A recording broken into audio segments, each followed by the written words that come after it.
Di akhir bulan pertama, foundernya datang ke kantor gua, nangis, minta resign, bilang saya nggak sanggup. Ini gimana caranya?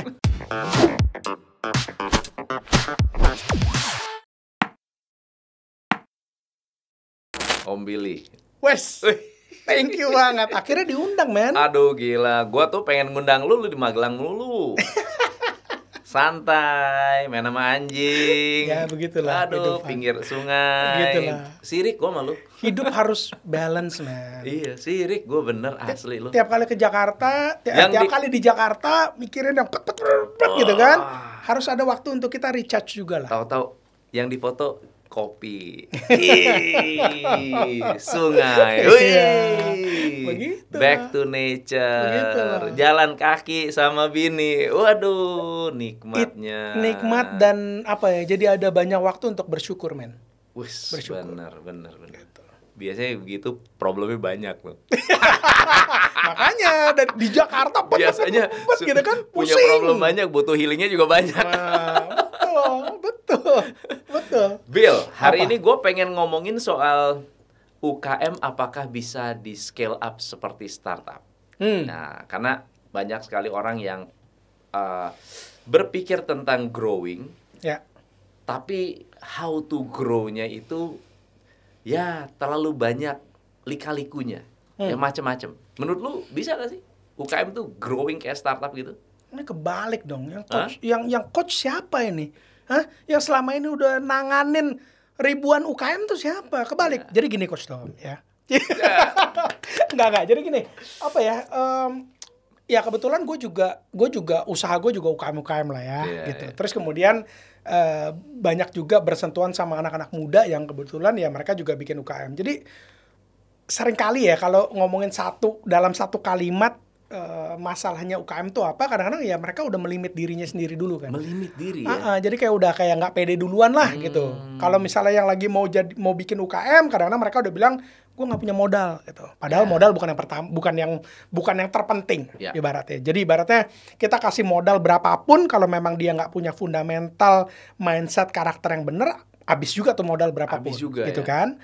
Nah terus kemudian kadang-kadang oke udah punya modal, oke udah jualan, terus kemudian yang ngomongin grow, ngomongin scale up, tapi mereka bilang ya enggak lah, saya punya satu toko ini aja gitu, nggak mau punya 10 toko. Enggak lah, gimana caranya gitu. Nah itu kan udah di limit sendiri gitu loh. Benar. Nah yang menarik adalah sekarang ini kita ngelihat sementara di sisi yang lain gitu ya, karena gue sekarang di VC juga, itu ngelihat anak-anak muda yang jalanin startup. Itu kayak mereka dari beda planet, bro. Gila ya. Dari beda planet dalam arti kita kalau ketemu mereka nggak usah kita pancing, kita nanya lu mau grow apa enggak, dia udah bilangnya gue mau bikin unicorn. Malah yang gue sendiri nggak tahu cara bikin unicorn sih gitu kan. Nah jadi ngerti ya, jadi planetnya tuh ada satu yang lu mau grow nggak, gimana caranya, udah nggak pede duluan. Bener. Yang satu gue pengen bikin Tokopedia, gue pengen bikin Gojek, gue bikin segala macam yang unicorn gitu. Nah itu kan ada something nih yang di tengahnya gapnya jauh gitu. Nah pengennya ya karena gue punya hati banget buat UMKM, gue pengennya tuh pengusaha UMKM ini ya mulai pelan-pelan tuh digiring mindsetnya seperti si founder ini gitu. Punya PD dan bener-bener pengen growing bisnisnya gitu. Kalau gue kan kebanyakan membantu UKM dari sisi operational. Ya. Jadi gue membantu mereka. Penting banget. Ya. Oke. Jadi operasional itu yang gue lihat mereka nggak bisa berkembang karena operasionalnya aja masih berantakan. Betul. SOP nggak ada, Betul. KPI nggak ada, ya. Bahkan mereka merasa gue nggak ada SOP, nggak ada KPI, gue tetap untung, ya udah. Tapi begitu mereka niat mengembangkan, itu menjadi pertanyaan. Betul. Karyawan gue gimana ya? Oh, gue trainingnya gimana ya? Nah, pengalaman lu pada saat lu kan ada bantu apa ya? Dari visi ini kan banyak juga yang starting from zero, tapi growingnya cepat. Itu apa sih yang terjadi dengan perusahaan itu? Kalau dia sudah mindsetnya bener? Tetap fundamental operation itu penting banget. Penting banget. Jadi gini, banyak VC ya, banyak VC yang atau gini deh, dunia VC itu begitu glamor, ya kan? Ya bayangin men, sebar-sebar duit men, keren kan? Gue investor, gue sebar-sebar duit gitu. Nah, gue berangkatnya bukan bukan benar-benar dari awalnya memang VC. Gue dari entrepreneur. Even tarik jauh sebelum entrepreneur, gue orang korporasi. Jadi climb up the ladder sampai akhirnya gue di pucuk pimpinan. Gue ngerti yang namanya leadership management, good corporate governance kayak gimana, delegasi, empowerment segala macam, struktur organisasi gue ngerti semua. Akhirnya gue jadi entrepreneur. Nah, setelah dari situ gue jadi angel investor. Nah, jadi sekarang gue di VC. Itu even my team itu gue titik beratkan, jadi ada tim investment, of course namanya juga VC harus ada tim investment, tapi gue membesarkan juga bobotnya untuk tim portfolio management. Nah, di tim portfolio management ini gue bener-bener hands on untuk bagaimana yang tadi lo bilang lah, CEO tuh struktur organisasinya udah lengkap belum sih? Atau idealnya kayak gimana sih? Nggak bisa cuman CEO sama CTO kemudian pengen bikin unicorn, nggak bisa. Ya lu harus ada apa nih, tergantung industrinya ya. Totonya ada, misalnya ada totonya yang harus government relations-nya, kemudian lu harus ada marketingnya, ada distribusinya, ada salesnya, di bawahnya ini ada apa. Strukturnya harus benar dulu. Kemudian kita sampai dengan, kalau sekarang gue di Kejora Capital, kita sampai dengan bantuin mereka rekrutmen. Of course ya, kita nggak bantuin rekrutmen sampai dengan sosial media, eksekutif buat TikToknya apa, enggak. Kita pegang di C-levelnya tuh kita bantuin. Yang kosong-kosongnya kita bantuin cari, kita pakai headhunter, kita pakai network kita, diisiin satu-satu. Nah, even sampai dengan kita weekly meeting, monthly meeting, yaitu exactly semuanya yang top coach Indonesia lakuin. Bagaimana, yaitu good corporate governance-nya seperti apa, mereka harus gimana, segala macam itu penting, men. Gitu. Jadi mindset-nya udah bener nih, anak-anak startup nih. Pengen bisa grow, pengen bisa begini, pengen bisa begini. Justru kekurangan mereka adalah di management. Oke. So, kita bicara struktur ya. Seberapa penting struktur organisasi buat UKM? Karena UKM selalu bilangnya gini, wah, gue lengkapin orang berarti cost gue gede dong. Nah, gimana? Of course, ketika baru memulai, nggak perlu kita punya struktur organisasi yang lengkap 80 orang. Ya enggak dong.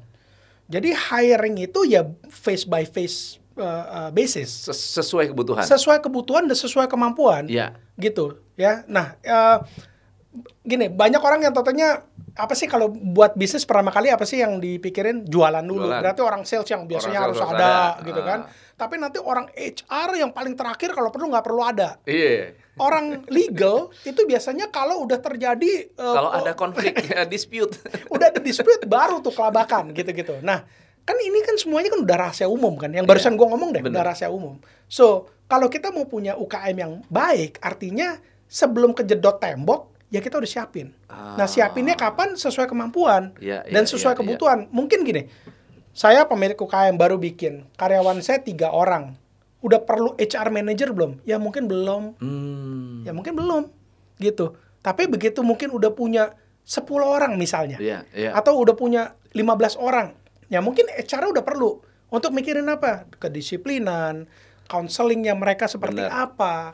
Dan mungkin syukur-syukur nih, orang HR-nya ternyata lulusan sarjana hukum misalnya. Nah, dia udah mulai bisa bantuin ngeliatin kontrak, ngeliatin segala macam, perjanjian kerjasama kayak gimana, gitu-gitu.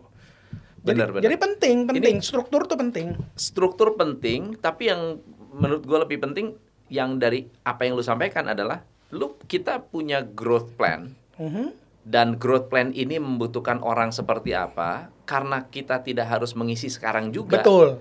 Kita bisa nyarinya orang yang paling tepat pada saat dibutuhkan, benar nggak? Betul.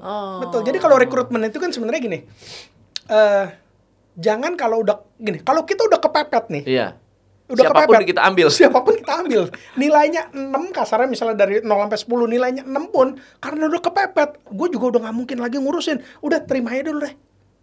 Padahal yang bagus itu adalah gini. Suatu tim itu bagus itu dilihatnya bukan dari trainingnya, bukan dari segala macam, dari rekrutmen awalnya. Jadi kalau kita ngerekrutnya udah orangnya sorry tuh saya jelek, mau di training gila-gilaan, paling naiknya cuma dikit. Nah tapi kalau kita udah ngerekrutnya bagus, di training dikit aja, dipoles. itu dipoles dikit aja udah shining gitu. Nah, pada saat rekrutmen jangan nunggu kepepet baru nyari orang. Gitu. Bener. Jadi planning untuk rekrutmen aja udah sangat penting gitu loh. Sebelum tahun depan kita bakal 12 orang tim sales nih. Oh, berarti sales udah harus punya sales manager dong. Bener. Masa 12-12-nya reporting ke gue? Gila aja gitu kan. Berarti sebetulnya HR itu harusnya duluan ya. Harusnya iya. Ya, sebagai untuk planning. partnernya si business owner. Betul. Apalagi kita nih biasa bikin produk, gue biasa masak, gue biasa serving customer, gue nggak biasa mikirin untuk nyari orang yang berkualitas. Gue tahu cara cari tukang masak, tapi belum tentu gue tahu cara cari misalnya kepala toko gitu kan ya. Betul. HR itu harus menjadi duluan. Betul. Jadi bisnis autopilot gimana, Bill? Men, itu kan ideal ujungnya banget ya. Ujungnya banget gitu loh. Ujungnya iya. ya gue tiap hari ke pantai, santai, Nggak ngapa-ngapain. ngeliat handphone, totalnya net Duit profit masuk 2 triliun tiap minggu kalau perlu ya. gitu kan. Tahu-tahu pikun karena otaknya nggak kepake. Ujungnya kalau mau aspirasi ke sana bisa, men, tapi ya jangan naif juga ya menurut gue ya. Apalagi kalau lu masih ngomongin UKM, lu masih ngomongin company gue ada yang udah umurnya berarti 2006 berarti udah 16 tahun. 16 tahun. Right? 16 tahun. In a way that company autopilot 16 tahun ya. Yang on top udah 13 14 tahun. Belum bisa autopilot. Belum bisa. Tapi kalau lu mau nanya, masih nanya Billy gitu ya. Masih nanya gue in weekly basis. Masih nanya gue gitu. Siapa di bawah gue? Levelnya udah direktur semua. Levelnya direktur semua. Apakah autopilot? Ya gimana ya, kalau gue nggak akan gue autopilotin gila-gilaan sih. Karena kepedulian gue terhadap company tersebut, gue punya passion banget, gue tahu purpose hidup gue di situ. Company gue purpose hidupnya kayak gitu. Jadi untuk gue tutup mata santai kayaknya enggak deh. Bill Gates aja masih ngantor ya. Steve Jobs aja masih ngantor ya, karena dia punya kepentingan, punya kepedulian. Kepedulian. Jadi maksud gue kalau dari awalnya lu udah bilang yang gue mau santai, gue nggak mau peduli, gue mau autopilot, kayaknya naif banget ya. Karena memang harus kita peduli banget sampai kapanpun.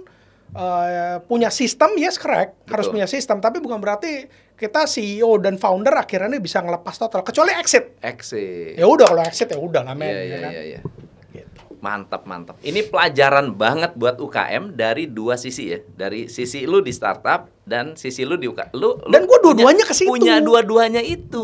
Gue dua-duanya ke situ. Gue dua-duanya pelaku ya, by the way. Jadi even kayak sekarang untuk program UKM aja gue jalanin ya sama pengusaha muda brilian.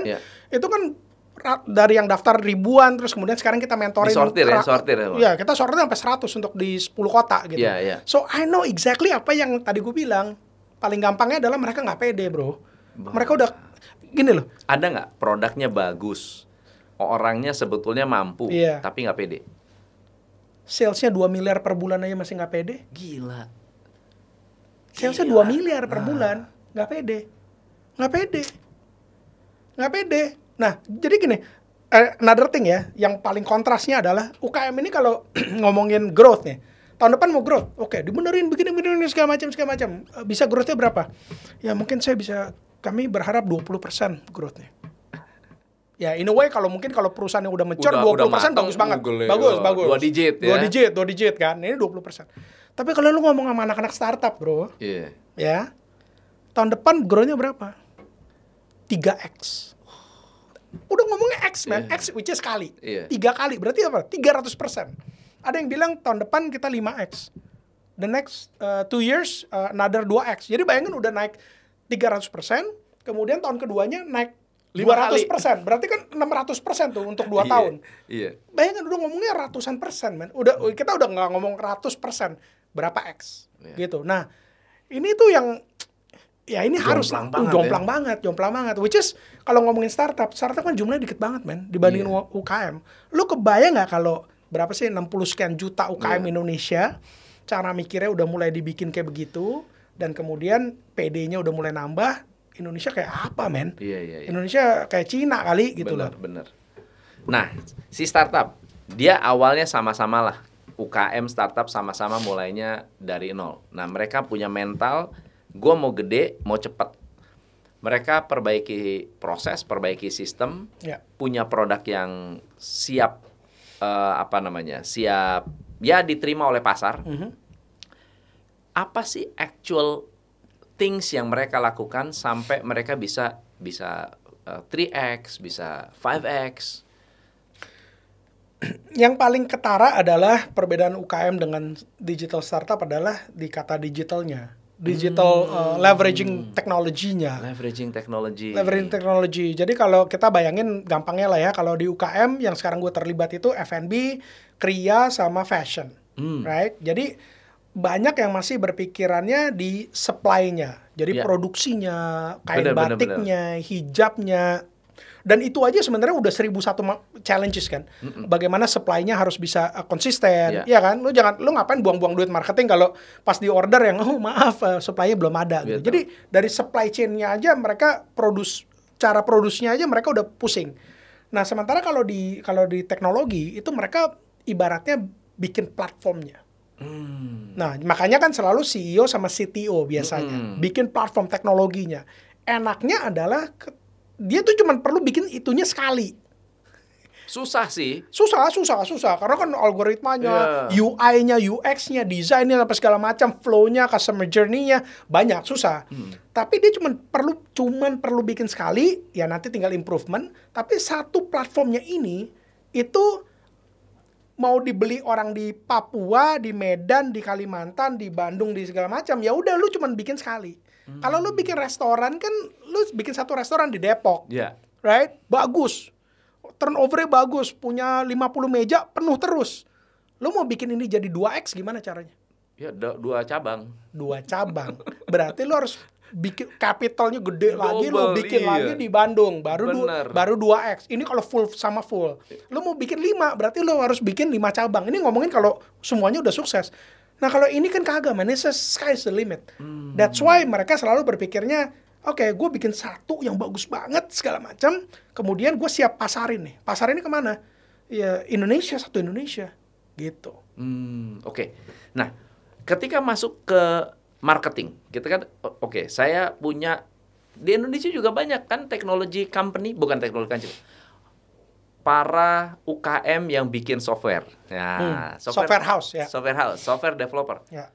Susah scale up juga. Betul, karena B2B. Kenapa? B2B. Oke. B2B. Jadi, nah, perlu nggak si UKM ini masuk ke government, masuk ke B2B, masuk ke retail? Jadi gini, gue kebetulan punya teman-teman banyak zaman dulu ya sebelum startup bagus itu yang masuk ke dunia teknologi itu ya bikin software house, bikinin website, bikin segala macam gitu-gitu kan. Gitu. Itu nggak bisa berkembang, kenapa? Karena kalau gue dari sisi kacamata branding, mereka tuh tukang jahit. Mereka tuh, Coach Tom perlu website, coachtom.com, saya bikinin websitenya ya. Gitu. Terus kemudian Mas Billy perlu website, billyboon.com. Gitu. Dia jadi tukang jahit, bro. Dia nggak punya brand sendiri, dia nggak punya produk sendiri. Gitu. Nah, jadi kalau tadi pertanyaan lu, kalau mau scale up gimana? Kalau lu udah, ini contoh aja ya, misalnya contoh website deh. Gue software house bikin website, gue bikinin gue bikin ini, gue bikinin website BUMN, tadi masuk ke government segala macam, dibayarnya lebih gede, iya. Tapi bisa scale up nggak? Nggak bisa. Nggak bisa. Sampai gue bikin misalnya contoh, bikin website.com. Lu bikin sendiri? Jadi seluruh Indonesia, kalau UKM mau bikin website, ya lu tinggal ke bikin website.com aja. Nah, itu kan brand tuh. Jadi selain gue bikinin website B2B, ngedeal ke kantor sini yang Coach Tom bikin website berapa? 5 juta, 7,5, tawar-tawar kayak gitu. Terus ke government berapa? Gue bikinin satu platform misalnya, bikin website.com. Nah, ini silakan deh siapapun yang mau. Nah, itu skill up-nya bisa gede, bisa gila. Bisa gila. Gitu. Jadi harus punya produk sendiri, brand sendiri. Baru bisa itu langsung maksudnya masuk ke B2C, jangan B2B. Kalau B2B limit ya. Lu mau ada limit juga ya. Ada limit juga di situ dan nggak akan pernah birokrasinya. Exactly. Lu mana pernah sih B2B datang sekali kunjungan, perkenalan diri langsung tanda tangan kontrak, closing nggak ada. Berapa kali tuh bolak-balik datang? Panti pijat berapa kali? Gua nggak tahu deh. Gua Iya nggak tahu kan, itu. makan berapa Iya, kali. makan berapa ya kali, kan? ya segala macam lah.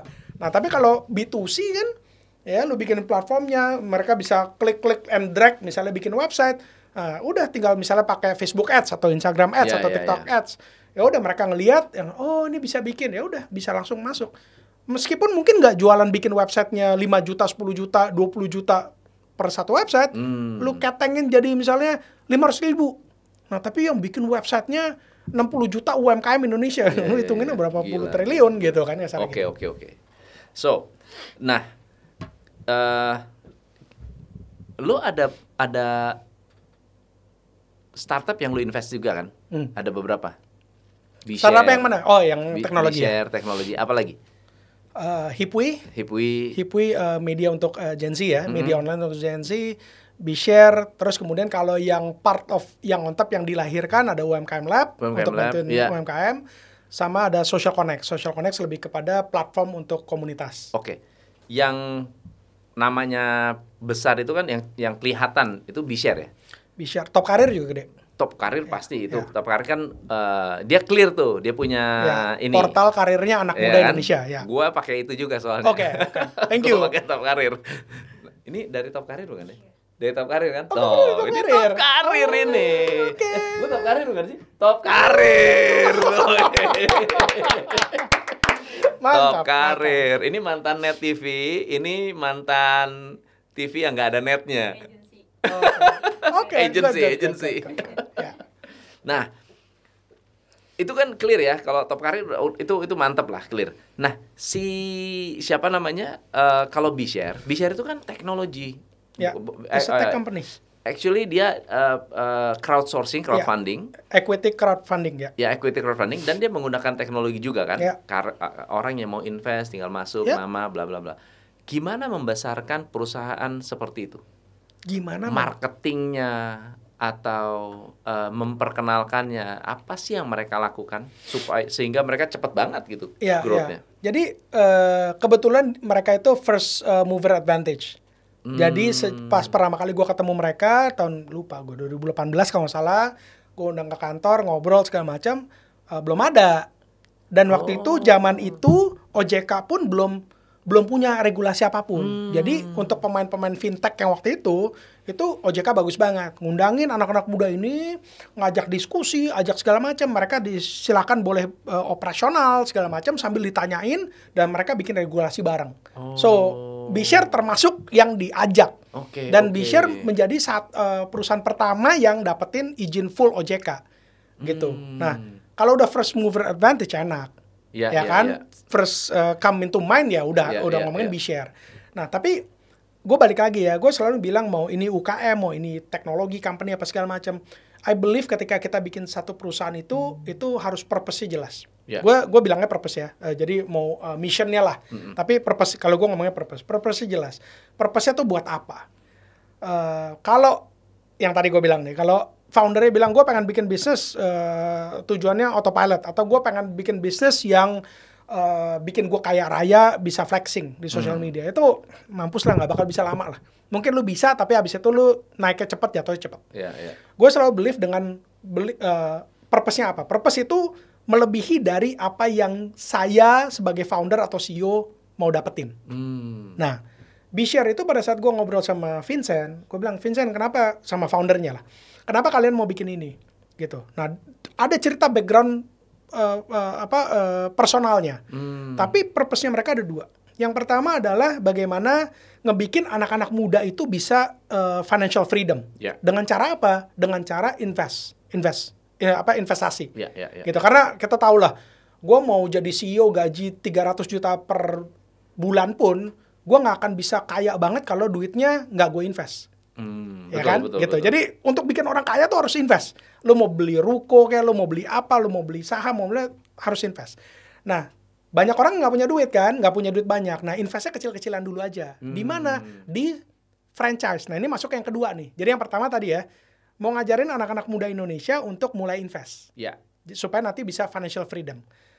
Investnya di mana? Investnya di company bisnis yang risknya kecil.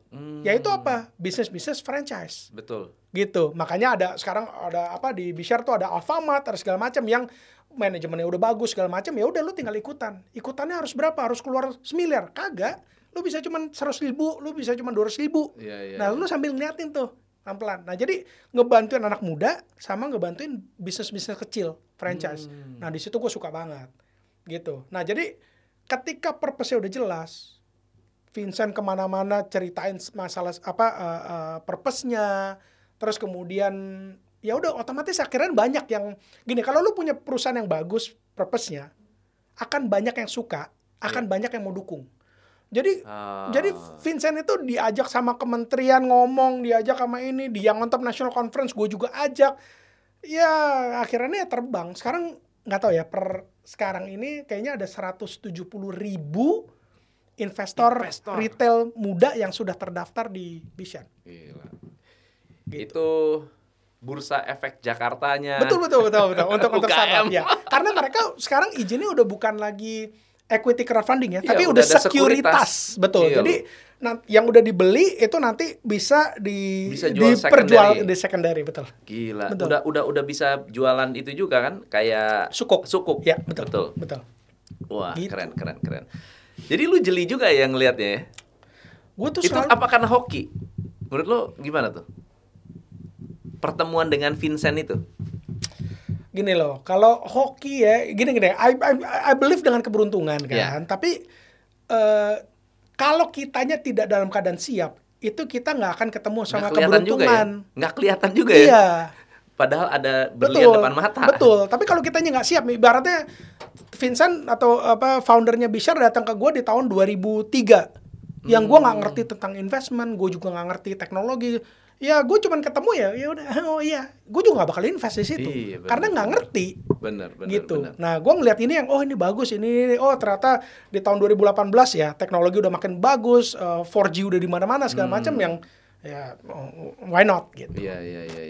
Jadi nggak bisa ngandelin yang kagak ngapa-ngapain, tidur nyantai, ngarepin beruntung, ya nggak mungkin juga sih, man. Nggak mungkin juga, man. Artinya pas pertemuan lu dengan Vincent itu juga lu nggak nyari juga sebenarnya kan? Gue lagi jadi juri di Plug and Play Indonesia waktu itu. Jadi di batch berapa, gue diundang, gue jadi juri, gue ngeliatin segala macam. Terus ada kayak si startupnya disuruh milih kalau nanti mau ketemu mentor, ketemunya siapa aja, mentornya banyak. Nah, gue juga mau ketemunya siapa, matching, ketemu. Jadi mereka pengen ketemu gue pengen ketemu mereka, gue undang ke kantor ngobrol, the rest is history. Oke. Ya. Selain Bishare siapa lagi yang lu lihat benar-benar potensial? Gue juga pernah jadi juri di acara Telkom. Gue invest, burst. Hancur. Padahal di bulan pertama foundernya datang ke kantor, enggak. Jadi, udah ngobrolin segala macam, gue invest gitu ya. Terus kemudian bikin strategi segala macam. Di bulan pertama, menurut gue mereka udah jualan bagus gitu ya. Ada satu barang lah, ada satu voucher waktu itu. Itu mereka jualan 3.000 voucher. Which menurut gue di bulan pertama bagus banget. Iya. Jadi ke anak-anak. Produk apa? Namanya melekjurusan.com. Melekjurusan.com. Masuk banget kan, karena yang on top kan ngomongin orang-orang anak muda ke kampus. Nah, tapi di kampus itu 60% orang itu ngerasa salah jurusan. Nah, gue pengen perbaikin kalau dari yang on top ya udah telat dong. Kan udah salah jurusan. Iya. Gue harus masuk ke anak-anak SMA. Nah, ini mereka jualan kayak belum ada teknologinya, tapi bisa chatting sama kakak di universitas gitu-gitulah. Nah, jualan kayak voucher perdana, kartu perdana. 50.000 untuk bisa chatting 7 hari segala macam. Bagus banget. Gue seneng banget kan, supaya anak-anak muda Indonesia nggak salah jurusan lah gitu. Bulan pertama 3.000 voucher berhasil terjual. 3.000 kali 50.000 berapa tuh? Lupa lah, coba 15 juta. Bagus dong. Bagus. Terus gue kenalin lagi waktu itu sama Telkomsel, mereka mau segala macam. Di akhir bulan pertama, foundernya datang ke kantor gue, nangis, minta resign, bilang saya nggak sanggup. Ini gimana caranya? Gue udah keluarin duit, udah mau bikin PT, udah segala macam, men. Nggak sanggup. Terus dia bilang, terus jadi waktu kamu ngajak saya jadi investor, gimana? Ya saya pikir nggak ditargetin. Lu gimana?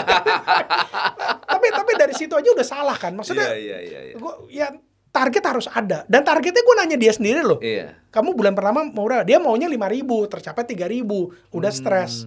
Nangis, berhenti, terus dia bilang, Mas Billy aja yang ngerjain. Lu pikir gue nginvest, gue gak bisa ngerjain gitu. Nah, jadi mau segimanapun juga tetap gue gak selalu pilihan gue tepat kok. Gak juga kok. Gitu. Ada burstnya. Ini tahun berapa ya? Jauh sebelum ketemu Vincent sih. 2015 kalau gak salah. Iya. Wow.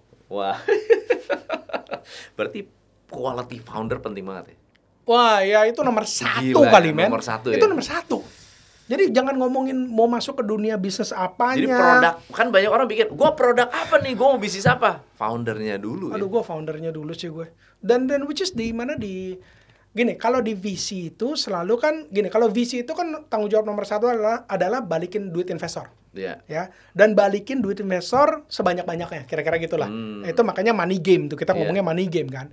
Nah, jadi kadang-kadang VC itu ngelihat produknya atau industrinya cukup besar nggak? How big is the market? How big is the market? Nah, itu penting buat VC, right? Tapi anggap aja ini udah besar, right? Yang nomor 2 dilihat apa? Foundernya. Iya. Kalau foundernya, lu mau ngomongin gue mau bikin electric vehicle terbesar di dunia, tapi kalau foundernya cupu ya, kagak akan pernah diinvest. Nggak ngerti apa-apa ya. Nggak bisa gitu. Jadi foundernya, men. Wah. Founder tuh penting banget. Benar. Kalau misalnya ada UKM yang pengen, UKM yang ready to scale, mereka berani lah mau punya target besar, lalu bilang, Bill, gue nggak ada modal. Gimana caranya dapat modal atau bisa berinteraksi dengan VC? Ini UKM ya, bukan digital startup ya? Bukan digital startup. Oke, saran gue kalau possible nggak? Oke, saran gue kalau UKM jangan ke VC. UKM jangan ke VC. Jangan ke VC. Kenapa? Karena VC itu gini, yang tadi gue bilang, UKM itu produksi barang ya. Ini ngomongin produksi barang kan. Misalnya fashion. Ya, fashion. Kalau produksi barang itu yang tadi gue bilang, produksi barangnya itu aja lu udah punya tantangan gila-gilaan. VC itu pertanyaannya udah langsung tahun depan atau 5 tahun dari sekarang bisa berapa puluh kali lipat, yang tadi gue bilang berapa X.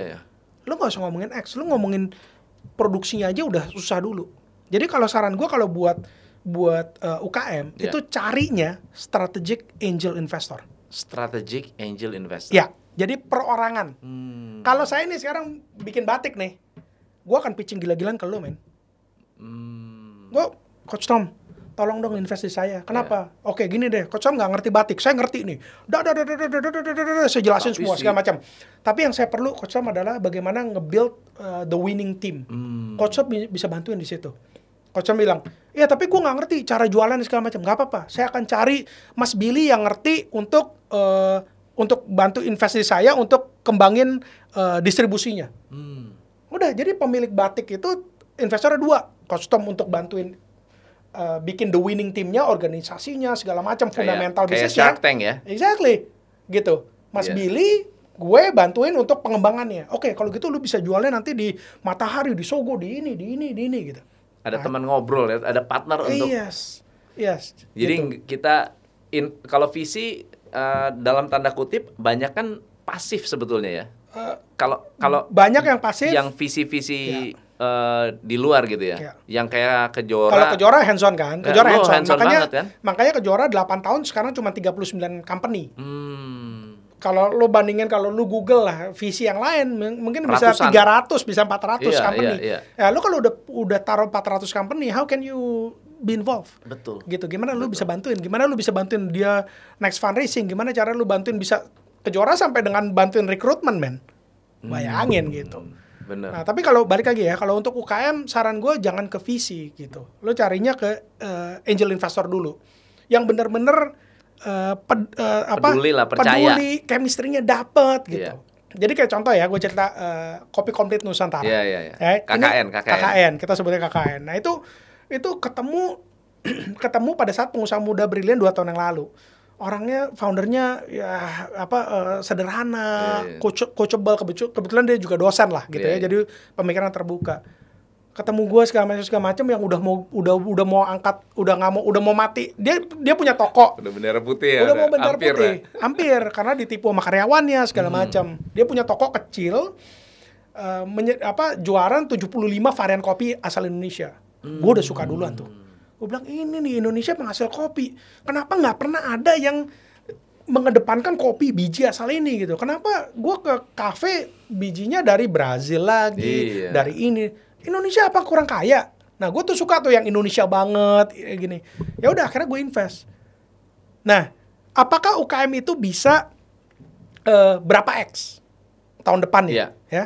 Bisa asalkan yang tadi gue bilang. Kalau produksinya atau supply-nya lu udah kuasain, tinggal masuk investor kayak gue yang bisa bukain jalan, ini bisa berapa X. Jadi kalau sekarang nih ya, di KKN revenue Desember tahun lalu berbanding ke revenue September sekarang, berarti 9 bulan kemudian, ya itu 12X. 12X? 1.200% naiknya. Wow. Dari mana tuh? Gue bukan jalan. Sekarang kalau lo naik kereta api, bukan semua kopinya lah. Ya, sekian puluh persen, the majority kopinya by KKN. Jadi kerjasama dengan Kereta Api Indonesia. Kereta Api Indonesia. Ya. Wow. Gitu. Jadi itu B2B dong berarti ya? Itu B2B. B2C-nya tunggu ya, suatu hari mungkin gue diundang lagi sini, gue bisa ngasihin update. Kita baru undang 2 orang strategic investor untuk KKN. Yang gue nggak bisa bantuin tuh. Let's say ya ada satu investor yang kita undang untuk khusus ngomongin brandingnya dan ciptain satu vertikal lagi, yang satunya lagi untuk ngomongin online salesnya. Nah, jadi gue nggak heran kalau by Desember mungkin dibandingin sekarang mungkin 2x kali. 2x. Hopefully ya. Yeah. Nah jadi UKM kayak gitu harus bisa cari angel investor yang bisa bantuin apapun. KKN itu gue bantuin packaging segala macam ya? Enggak. Dari reportingnya dulu, dari struktur organisasinya, terus reportingnya gitu. Everyday tuh gue bisa terima laporan penjualan yang gue bisa lihat berbanding dengan segala macam lah reportnya. Semuanya tuh gue benerin pakai template dari gue gitu. Wow. Itu kayak lu punya bisnis sendiri aja ya? Iya. Dan bagusnya mereka si foundernya itu mau ngikutin, nurut. Nah itu kan balik lagi ke foundernya. Kalau foundernya udah Mas Billy ngapain sih? Gue udah ngerti, gue udah tahu segala macam gitu. Lu bikin gue repot aja. Gue disuruh bikin report ini lagi. Gue juga nggak mau. Itu kan makanya chemistry-nya dapat apa enggak? Bener. Dia coachable apa enggak? Dia mau seberapa diajak larinya sih? Gitu kayak gitu. Itu benar tuh kata yang bagus. Coachable atau tidak? Ya.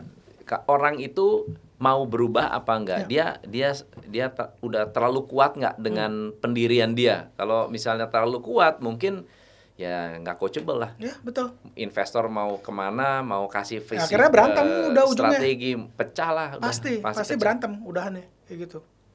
Wow. Jadi pada dasarnya UKM mampu, bisa, harus pede dan masuk teknologi. Jadi platform itu teknologi harus menjadi bagian dari. Dan masuk ke jaringan ya, jaringan sesama entrepreneur ya. Karena banyak because it's very lonely man. As a pemilik usaha ya, seringkali kita nggak bisa cerita sama orang yang nggak punya usaha. Gue susah nih begini-begini, karyawan gue minggu lalu udah gue sayang-sayang, sekarang ini resign. Tapi lu cerita sama karyawan, nggak ngerti dia betapa sakit hatinya. Udah kita baik-baikin, kita sayang sama dia, terus dia tetap resign. Kadang-kadang gitu ya. Bukan berarti kita kesel, enggak. Tapi kadang-kadang kita malah bangga kalau dia bisa pindah ke tempat lebih baik. Tapi sedih tetap ada, merasa ditinggalin. Karyawan nggak akan pernah merasa ditinggalin, gitu. Nah jadi bergabunglah di dalam komunitas sama pengusaha, gitu. Bisa menguatkan juga. Yes, dia akan bilang tenang aja, gue juga waktu itu gitu kok. Sama gitu. Jadi yang ternyata gue nggak sendirian. Itu penting, man. Penting gitu. Mungkin tuh orang nggak bisa bantuin masalah kita, tapi dengan dengar dia juga dulu pernah gitu. Berarti gue nggak sendirian ya.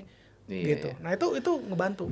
Sama mungkin kalau memang nggak bisa, kalau memang memungkinkan untuk bisa punya network bagus. Atau cari mentor.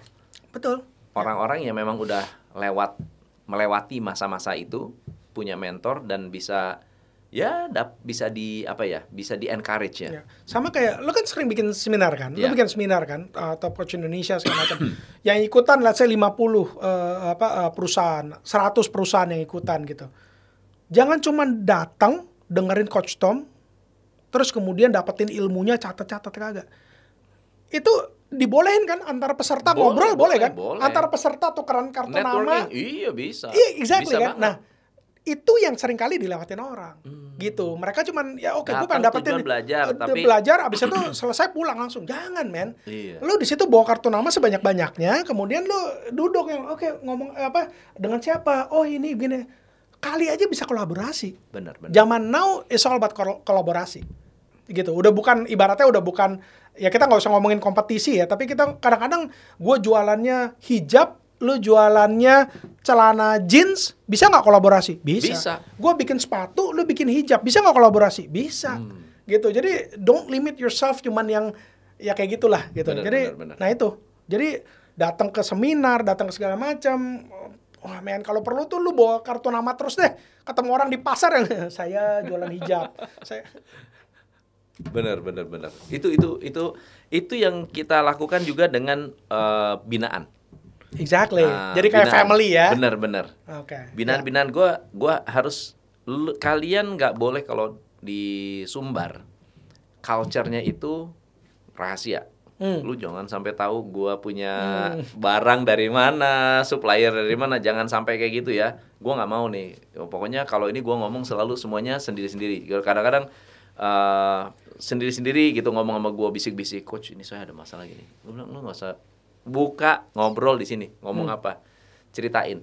Coba yang lain ada nggak bisa kasih masukan. Ternyata bilang, gila ya, ternyata enak juga ya punya temen yang ternyata saya bikin rajutan, yang itu bikin rendang, pernah punya masalah saya dan dia udah selesaiin. Betul. Dan dia bisa kasih masukan, bisa sharing, dan kita actually nggak ada juga yang ini nggak ada juga yang istilahnya mencoba untuk ngambil bisnis dia. Itu banyak yang kayak gitu. Betul. Dan buat coachnya juga sebenarnya kan enak. Kalau gue bisikin ke lu terus nanti ada yang nanya lagi hal yang sama, gue harus ngomong 2 kali kan. Kalau ini sekalian aja berarti kan. Kita betul. Coba ya diskusiin aja. Betul. Nah, di seminar bisa begitu. Orang bisa datang, ada pertanyaan, kalau memang, dan kebanyakan orang Indonesia sayangnya ada orang nanya, kita buka, lu mau ngomong apa? Kadang-kadang yang malu-malu. Malu. Nah, kita harus mulai membiasakan diri untuk kalau menurut saya begini. Dan kalau sudah ada koneksi begitu, punya teman antar business owner pasti berempatinya tuh lebih tinggi ya daripada kita ngomong sama SDM, sama karyawan gitu. Betul. Nah, ini jadi kita perlu support system man. Betul. Jadi jaringan itu jangan cuman dibilang, gue kalau kenalan sama dia, gue untungnya apa? Gue bisa berkembangnya kayak gimana? Kolaborasinya kayak gimana? Nggak melulu soal kolaborasi, tapi soal support system yang tadi gue bilang. Gitu. Kita semua entrepreneur pernah nggak sih ngerasain nggak bisa bayar gaji karyawan? Pasti pernah. Gitu. Aduh deg-degan, nggak bisa bayar. Aduh deg-degan harus bayar THR. Semua pengusaha pasti pernah ngerasain kayak gitu. Kecuali lu anak orang tajir melintir, gitu. Ya kan? Bener. Nah, jadi yang kayak gitu-gitu kita perlu tuh satu family tergabung dimanapun ya. Apakah family yang pernah bergabung di seminarnya Top Coach Indonesia. Nah itu jangan hilang silaturahminya, tali silaturahminya gitu. Betul. Dan ketika tergabung, misalnya sekarang di WhatsApp group gitu. Proaktif men. Jangan cuma dengerin doang, jangan cuma nunggu nonton, ngintip doang. Hari ini Coach Tom kirim artikel apa? Oh enggak, ya udah dimatiin. Saling berbagi. Kalau sekarang saya habis baca di mana? Misalnya di Kompas gitu. Wah, ada artikel bagus. Kayaknya ini bagus nih untuk saya share. Share aja. Iya, benar. Gak tau ya kalau di banget itu. Kalau di UMKM Lab kita selalu kayak gitu. Lu belajar apa? Sharing. Jangan tunggu dari pusat gitu. Jangan tunggu dari Coach Tom doang yang berbagi satu arah. Jangan. Gitu. Bro, ceritain UMKM Lab hari ini gimana? Network kalau misalnya mau bergabung kan terakhir gue sama Oktora. Ya, si Invina. Ya. Wah, itu bagus. Ya. Bagus. Dia influencer kan? Iya. Ya, jadi kalau sebenarnya kan kalau Coach Tom tahu lah ya bahwa UMKM ini kan UMKM Lab ini .com ini kan gue pengen bikin kepedulian gue terhadap UMKM, gue pengen terjadi sebuah jaringan yang tadi support system, ekosistemnya gitu. Nah, dengan ngajakin partner seperti apa? Partner-partner yang dibutuhkan oleh si UMKM. Jadi dari bikin branding sampai dengan influencer marketing, management, terus TikTok, whatever, sampai ujung-ujung ada pendanaan segala macam kan gitu. Nah, jadi ibaratnya gue paksa mereka semua ini untuk yuk lu sediakan service lu nggak gratis tapi sangat murah. Yang sanggup dibeli oleh si UMKM gitu. Nah, UMKM kalau pada mau gabung berapa ya bayarnya? Rp50.000 per tahun. Wih, gila. Per tahun. Iya, murah ya. Nah, jadi udah tergabung di dalam family-nya UMKM Lab. Nah, abis itu ya bisa pakai semua jasanya itu dengan harga yang sangat murah. Misalnya bikin branding. Branding itu kalau pakai brand konsultan misalnya Rp2 juta, Rp5 juta. Di sini gue lupa misalnya 300.000. Branding dengan siapa ya? Arto Biantoro. Arto. Udah the best dah. Iya, dengan IBAN-nya. Gila, man, gitu. The best. Yang which is Arto ini kalau ada cerita behind the scene-nya mau di-hire sama sebuah perusahaan dari luar negeri atau hotel punya orang tajir melintir, dibayarnya mahal, dia tolak. Ini 11-12 antara baik dan nggak usah disebut. Jadi kalau yang kayak begitu dia nggak mau bantuin. Dia mau bantuinnya UMKM. Lucu kan ya. Aneh, yang nggak ada duitnya. Begitu udah ngomong panjang lebar, nih dia cerita nih ketemu anak-anak yang on top. Dia ngomong panjang lebar, udahannya dibilang terima kasih. Tapi dia seneng. Terus gue bilang, lu dibilang terima kasih seneng. Lu dibayar situ puluhan juta, ratusan juta nggak mau. Ya gimana dong bro, gue ya nasionalismenya luar biasa. Bener. Gitu. Jadi dia terus Oktora ya kan untuk influencer marketing. Lu juga siap kan untuk memberikan pendanaan kan? Siap. Ya kan? Jadi gue juga ngajakin teman-teman yang duitnya nggak terbatas. Siap.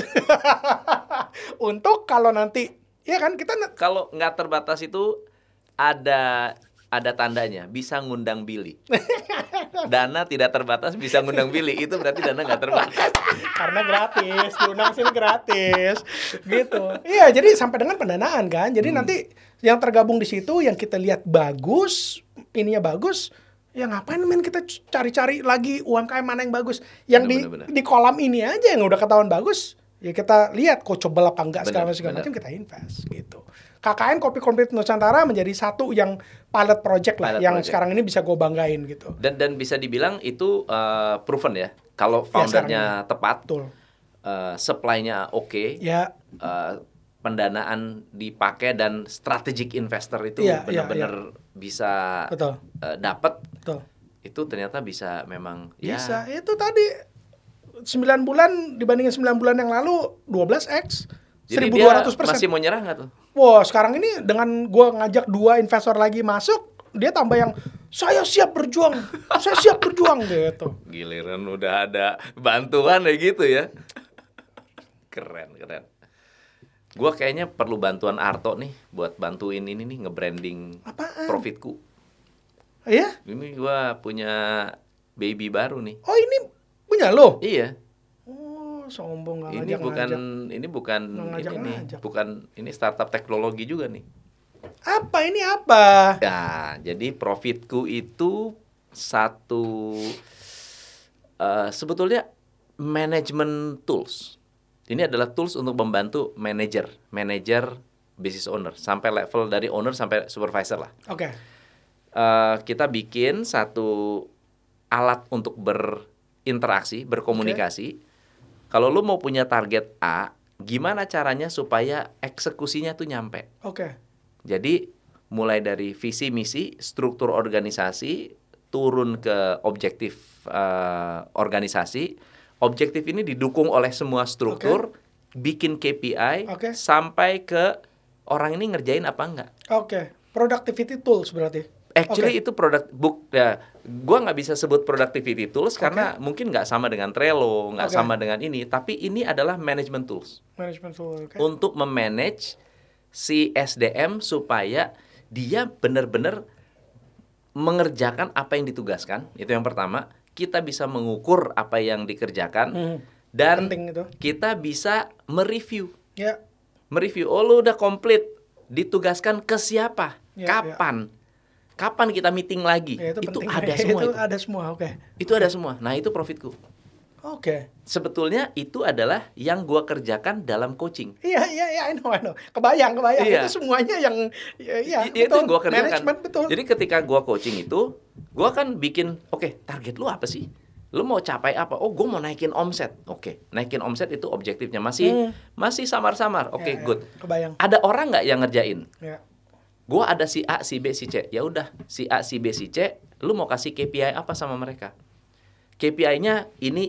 Yang satu naikin, yang satu ini fokus sosial media, yang satu fokus ke closing rate, yang satu lagi fokusnya adalah retention. Ya udah, oke.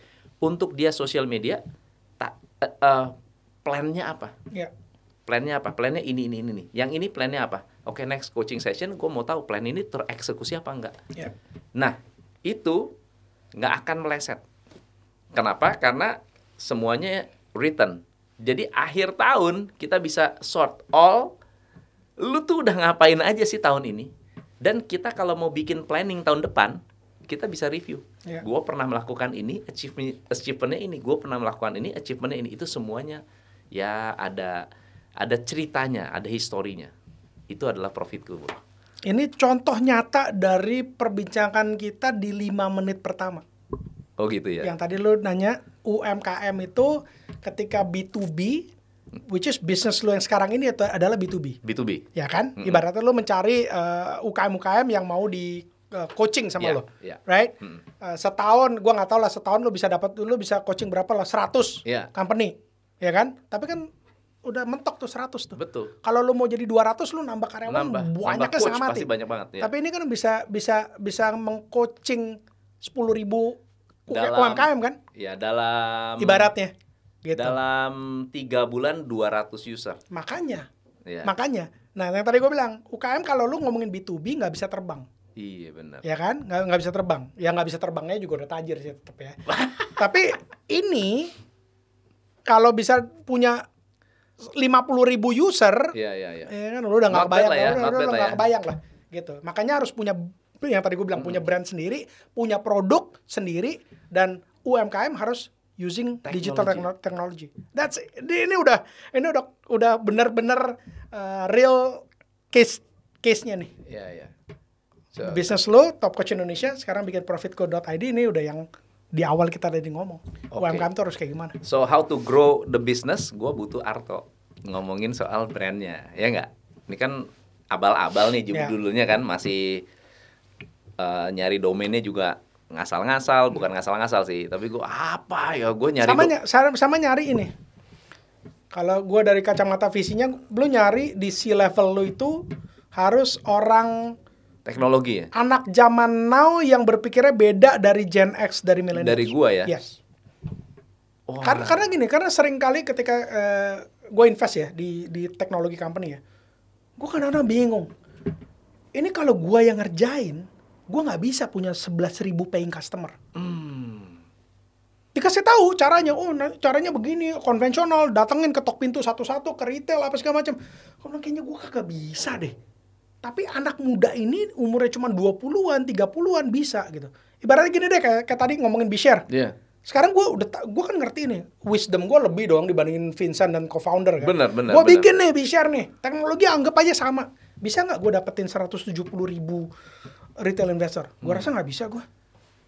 Nah, berarti gue mesti cari C-level. Yes, lu harus cari C-level yang startup minded, cukup gila, yang nggak bisa wisdomnya tuh beda sama kita, men. Nyarinya gimana? Nggak gampang memang, nggak gampang. Nggak gampang. Tapi cari yang mungkin orang-orang anak-anak muda yang pernah kerja di mana, yang pernah kerja di startup atau pernah kerja di unicorn atau pernah yang kayak gitu-gitu. Yang totonya kita yang, masa sih bisa? Repot banget kerjainnya. Enggak, tapi ini harus lakuin, Pak. Kalau nggak begini. Masa sih? Ya udah lu coba deh. Totonya bisa gitu. Gitu. Dahsyat. Benar. Tapi gue jalannya udah benar nih ya. Iya, benar.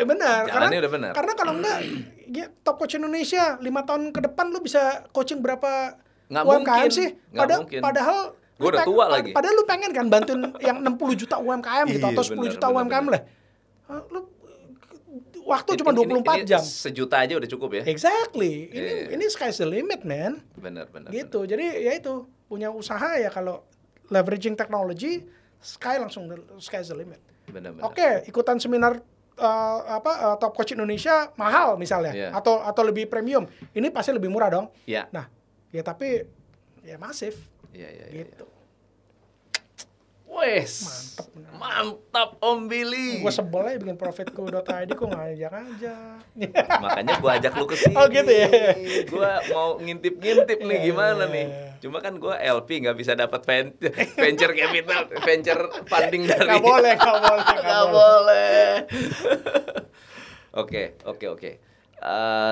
As a teknologi ini masih sangat-sangat simple, sederhana, dan gue udah melakukan trial untuk sebetulnya UKM bisa ngerti apa enggak. Ternyata lumayan, cukup mudah untuk mereka menggunakan. Harus mudah, betul sih. Ya. Harus mudah kalau untuk cukup mudah untuk menggunakan. Jadi ya cukup intuitif lah. Ada gambar struktur, ada apa, cukup intuitif lah.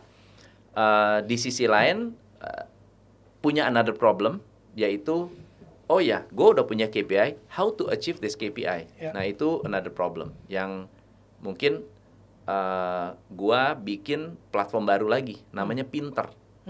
Pinter.id. Nah, Pinter.id itu isinya adalah strategi bisnis. Cara bikin KPI gimana sih? Cara bikin SOP gimana sih? Semuanya sifatnya bentuknya tutorial, dan itu juga plannya gue pengen kembangin juga. Nah, ini sudah ada sudah ada modulnya, udah materinya, tapi sifatnya udah langsung straight to the point. Jadi bukan bahas teori. Kalau marketing, lu mau bikin sosial media, lu harus begini. Gua undang orang-orang yang memang expert, ya udah untuk ngomong satu kali webinar, habis itu dijadikan online course. Gitu. Ini untuk backupnya profitku. Saling melengkapi tuh. Ya, gue nggak ngerti marketing, ya cari di Pinter marketing tuh gimana. Oke, gue tahu caranya, improve di sini dan seterusnya, gitu bro. Oke, cool. So dikonekin ke UMKM Lab juga dong. Sama-sama bantuin UMKM. Gimana caranya ya? Gampang, abis ini kita ngobrol. Bisa ngobrol ya? Wah, sedap, mantap. Jadi ekosistem, kita perluas terus ekosistem kerjasama segala macam, man. Kemarin ini gue ngobrol sama Richie, Allsera. Allsera kan itu ya, POS ya. POS system. Nah, kalau bisa ngobrol nih, profitku dengan Allsera, keren. Keren. Ya, jadi pasti bisa, udah gitu aja. Iya, udah pasti bisa ya. Pasti bisa. Asal API-nya disambungin ya. Iya, pasti bisa. Cakep. Apa sih nggak bisa buat Coach Tom? Wih, dahsyat. Mantap. Bill, thank you so much. Thank you, man. Hari ini gua bener-bener dapat banyak insight dan juga feedback untuk profitku. Nah, mantap, man. Gua rasa ini the best lah. Thank you so much. Ini nggak direkam dari tadi. Hah? What? Lupa. Ulang lagi dari awal kita. Ajar nih. Thank you. Gua pernah juga lu. Pernah tuh. Serius? Iya. Pernah. Audionya kresek-kresek. Tahu nggak sama siapa? Sama Deddy Corbuzier. Terus? Gua interview Deddy, mic gua nyala, mic Deddy mati. Jadi Deddy ngomong itu kita setengah mati. Wah, gila. Tapi itu aja yang nonton 47.000 kali. Iyalah dia. Aduh, ini gua rasa bisa 100.000 nih. Iya, ntar gua pasang iklan biar lebih. Asik. Gua bilang, "Dad, lu cuma 47. Gua 100.000." Bill, thank you so much. Thank you so much. Thank you, you're the best. Wah, thank you. Teman-teman, belajar apa hari ini? Tulis di komen. Saya Tom MC Ifle, salam pencerahan. Hanya di Top Coach Indonesia.